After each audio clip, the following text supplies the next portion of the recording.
I'm here with Frank Mir after ACB 54 in Manchester. I just want to know what your thoughts were on that main event. I thought it was extremely impressive. I mean, and it made us look like we knew what we were talking about. Khalid is one of the best middleweights in the world, and he went out there against a very very dangerous Luke Barnett. And, I mean, what can you say? He knocked him out in 21 seconds. How do you think he fares against the top 5 middleweights in the UFC? I think that they trade back and forth. I think if he was over in the UFC, he'd probably be the champ. Now, with ACB, they've signed a lot of talent recently, and they're getting a lot of notorious nature online. How do you think they're going in terms of building a name for themselves in the promotion world? Well, I think that they're building up huge. I think now guys are starting to realize that. I mean, reality is a fighter wants to get paid a lot, so that way he can, tell his family why he's training. Yeah. And we want to be recognized. We want to be seen, And UFC, I think, has so much popularity because it was on the largest platform. But the more the ACB gets it out there that their fighters are also going to be recognizable if you fight for them, they're getting paid just as much, if not more, to fight there. I think you're going to start seeing a shift where a lot of the fighters are going this direction and not just using it as a feeder league to jump into the UFC.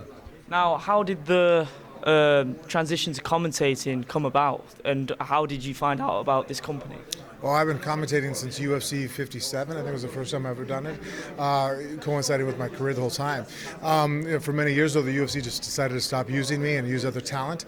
And so when that occurred, I was patient and waited for my turn, and it didn't seem like it was coming. So I took the initiative to start commentating in other places. Now, we talk about the UFC. What is the current situation with them? Are you completely out of contract with them? Are you not gonna compete anytime soon? No, I don't know what's going on. You're not gonna reveal anything. I can't reveal what I don't know. Okay. I just want to say that the knockout of Todd Duffy is one of my all-time favorite knockouts, and it is a huge honor to meet you, man. Oh, thank you so much. And anytime you want to keep up with me, I do my own podcast. I talk about things twice a week on Phone Booth Fighting. So, really? Yeah. You can plug it. You can plug it. It's fine. Yeah, I appreciate it. And so that way, if you guys ever want to check out on what I'm doing and what I'm talking about, so hopefully as soon as I do learn anything about the UFC status, I'll be able to disclose it. But I'm also a journalist besides a broadcaster now. So that's why I really honestly don't know where I'm at. Where do you think the UFC goes without Joe Rogan? Because there's a lot of rumors going around that he's going to quit after his contract runs out in August, and he's pretty much the face of the company.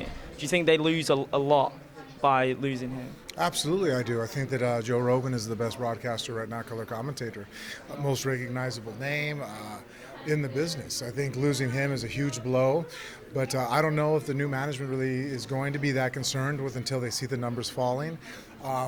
They let Mike Goldberg go, and I thought that was a huge mistake. Yeah. And so what are your opinions on the new management? Because the way that they let Mike Goldberg go, there's been a lot of bad blood between the MMA community towards the new owners. I want to know what I haven't really spoken to them, and obviously seeing their I probably think the same thing everybody else is thinking. I'm used to how the Fertitta era of the UFC was ran, yeah. And they were very much fighters first. Dana is the kind of guy that you could call up at any time and sit in his office, and he would help you without any issues you were going on. Lorenzo Frank, same kind of guys. I mean, I've seen them when fighters have been sick and not necessarily not be able to fight. They pass the medical and still pull them from the card and pay them their money.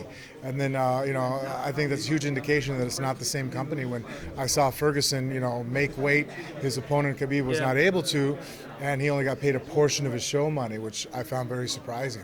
I do not think that would have happened during the Fertitta era. Speaking of Tony Ferguson, I think he's the biggest threat to Conor McGregor. Do you actually see him defeating Conor McGregor when they eventually fight? I have to agree with you. I think that Tony could defeat Conor.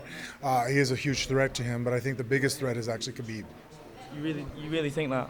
100%. There's been talk the other day that his trainer has just said that he could be expecting an early retirement due to all these injuries. I mean, is that one of the biggest missed opportunities in the history of the sport if he does? I think so. I think he's one of the greatest, most devastating lightweights in the world. I think that his injuries have sidelined him for a long time, and that's why he's maybe not as much of a name as he could be. 24-0, and he's walked and destroyed everybody that's ever been put in there with him. Phenomenal grappling. Ground and pound is probably one of the best in the world. So it's sad that he's had some devastating knee injuries he's dealt with, and now I'm hearing the rumors that there could be kidney issues for weight cutting and stones, and I hope that somehow they're able to address it. And I think the fans really lose out on an opportunity. The guy's still in the prime of his career, age-wise, that we're not going to be able to see him.